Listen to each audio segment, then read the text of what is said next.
আমার বিমলের প্যাকেটটা এখানে রেখেছিলাম, এক্ষুনি গেল কোথায়? নিশ্চয়ই আমার এই মিঠুনদা চুরি করেছে। মিঠুনদা, ও মিঠুনদা, তুমি কি আমার বিমলের প্যাকেটটা দেখেছো? কি দিনকাল এলো রে, বাইরে কিছু চুরি হয়ে গেলে আমাকেই ধরতে হবে। কি ব্যাপার, তুমি চুপ করে আছো?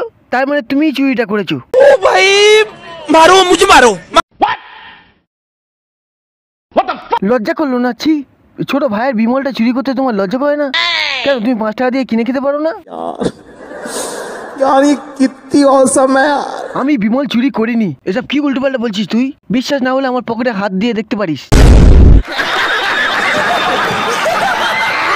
চুরি করে তুমি কি আর তোমার পকেটে রাখবে? এতক্ষণ মনে তুমি খেয়ে ফেলেছো।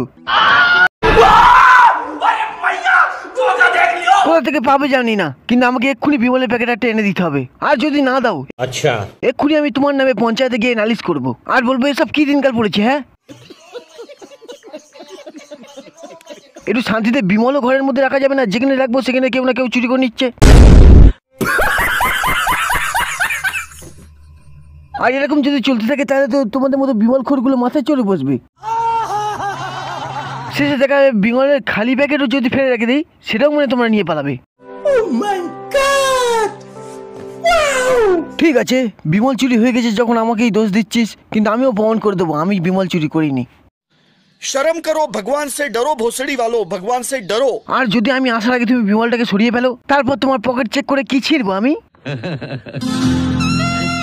ভালোই ভালোই বলছি আমার বিমলটাকে ফেরত দাও, তা না হলে